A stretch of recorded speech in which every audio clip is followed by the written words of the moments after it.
nome do Pai, e do Filho, e do Espírito Santo. Amém. Evangelho de Jesus Cristo segundo São Lucas. Glória a vós, Senhor. Naquele tempo, Jesus entrou no templo e começou a expulsar os vendilhões. E ele disse: está escrito, minha casa será casa de oração. No entanto, vós fizeste dela um antro de ladrões. Jesus ensinava todos os dias no templo. Os sumos sacerdotes, os mestres da lei e os notáveis do povo procuravam um modo de matá-lo, mas não sabiam o que fazer, porque o povo todo ficava fascinado quando ouvia Jesus falar. Palavra da salvação. Glória a vós, Senhor. Meus irmãos, hoje, dia 22 de novembro, nós celebramos hoje a memória de Santa Cecília, virgem e mártir. Essa aqui também ela é considerada a padroeira dos músicos, grande Santa Cecília, que morreu por volta do ano 177, século II. Então nós estamos falando aqui do início do cristianismo. Conta a história que na tarde do dia do seu casamento, com a música do hino nupcial soando aos ouvidos, Cecília, uma jovem nobre romana, rica e belíssima, renovou os votos com os quais consagrar a sua virgindade a Deus. Então veja, Santa Cecília, que era rica, bela, e no dia do seu casamento, que ela foi forçada a casar, ela renova ali os seus votos de virgindade. Seja puro o meu coração e imaculada a minha carne, pois tenho um esposo que não conheceis. O esposo de Cecília, ela está dizendo, é Jesus. É o esposo da minha alma, né? Então, o coração do seu jovem esposo Valeriano ficou comovido com tais palavras.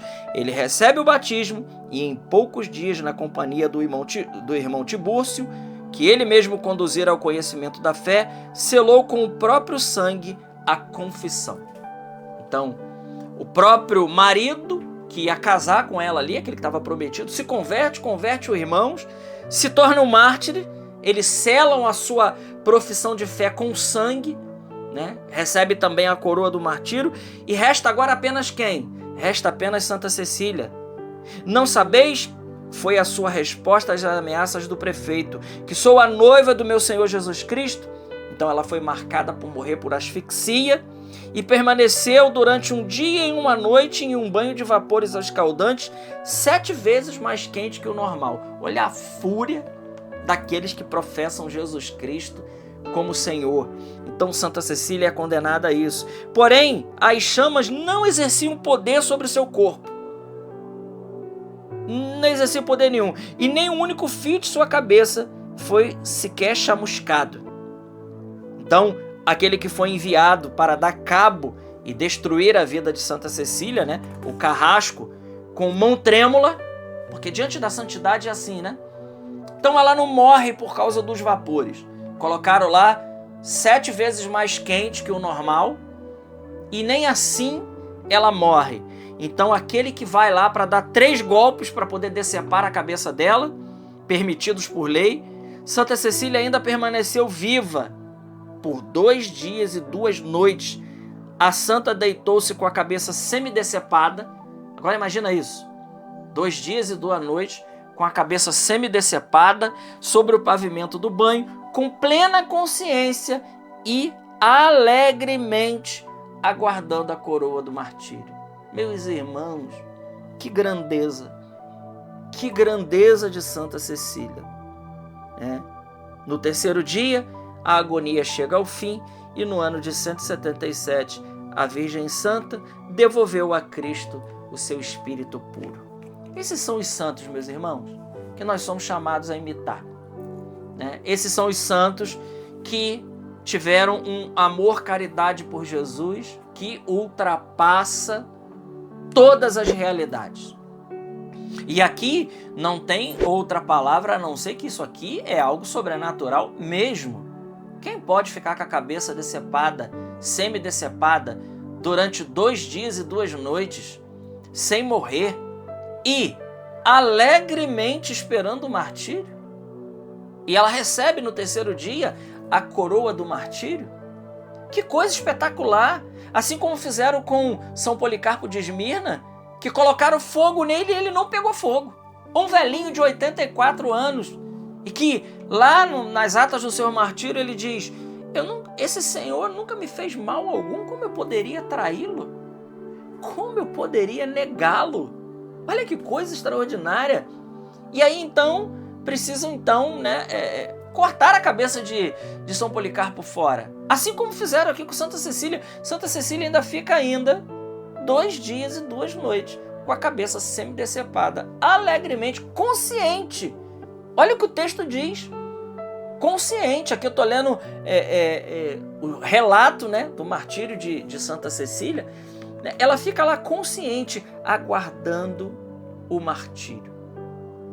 Essa é uma alma que de fato conheceu o nosso Senhor como ninguém. Nós somos convidados a isso. O texto do Evangelho fala de Jesus que entra lá no templo e ele purifica o templo. Ora, qual é o templo que o Senhor quer purificar hoje? É o nosso coração. O Senhor, ele quer purificar o nosso coração para que a gente tenha uma vontade como a vontade de Santa Cecília. Para que a gente vença a vontade fraca, que estamos contaminados pela concupiscência do pecado original. Então isso enfraqueceu a nossa vontade, enlouqueceu as nossas virtudes, que nós precisamos pedir a Deus que Ele nos dê a graça que deu a Santa Cecília. E quem sabe a graça do martírio, mas a graça de amar Ele profundamente acima de todas as coisas. Essa é a graça que nosso Senhor pede para cada um de nós, uma graça de caridade sobrenatural. Nós já aprendemos muitas vezes, eu falo muito isso aqui no canal, que santidade é amar Jesus, é crescer na caridade, mas na caridade sobrenatural, que é amor a Deus. O mandamento mais difícil de cumprir, meus irmãos, dos 10, que Jesus resumiu em 2, é sem dúvida alguma amar a Deus acima de todas as coisas. Porque isso requer vencer a nós mesmos. Vencer o pior de todos os inimigos, dos 3 inimigos da alma. É unânime entre os padres da igreja e os místicos que o pior de todos é a carne. Ou seja, somos nós mesmos. Somos nós mesmos. Porque como nos diz Santo Agostinho, o demônio é um cão acorrentado. Se você não abrir brecha para ele, fique sossegado. Ele não tem poder algum sobre sua vida. Basta que você não abra a brecha. O mundo, você fecha a porta para o mundo. Tá tranquilo. Mas e nós? E nós mesmos? As concupiscências que estão dentro de nós, o desregramento, aquilo que São Paulo diz, muitas vezes eu não faço o bem que eu quero, eu acabo fazendo o mal que eu não gostaria de fazer. Então ele percebe que é uma outra lei dentro dele que combate, e essa lei ela vai até a plena santificação da nossa alma, ou então até a nossa partida desse mundo. Nós precisaremos lutar, nós precisaremos pedir um espírito como o de Santa Cecília, resoluto, penitente, decidido, mas acima de tudo, uma característica que Santa Cecília tem e que é a característica marcante de todos os santos, que é uma alma esponsal. Uma alma que tira Jesus como esposo de nossas almas. E atenção, eu falo também para os casados. Sim, os casados, Jesus pode ser o esposo da sua alma. Há homens e mulheres.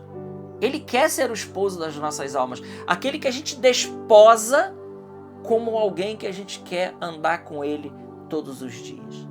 Como diz lá o Cântico dos Cânticos, beija-me com os teus beijos que são mais suaves, são mais agradáveis do que qualquer outro beijo. O mundo quer nos beijar com um beijo de pecado. Jesus quer nos beijar com um beijo de santidade. Judas traiu a Jesus com um beijo. E Jesus quer com outro beijo beijar a nossa alma. E com esse beijo, Ele quer santificar a cada um de nós. Peçamos hoje, meus amigos, a intercessão de Santa Cecília. E eu quero hoje pedir especialmente pelos músicos, ela que é a padroeira dos músicos, que recebam de Santa Cecília toda essa graça pela intercessão dela. A graça vem de Deus, é claro, mas pela intercessão dela, que eles possam de fato cantar cânticos e hinos espirituais e que eles possam cantar, acima de tudo, uma canção nova. Glória ao Pai, ao Filho e ao Espírito Santo, como era no princípio, agora e sempre. Amém. Salve Maria Imaculada.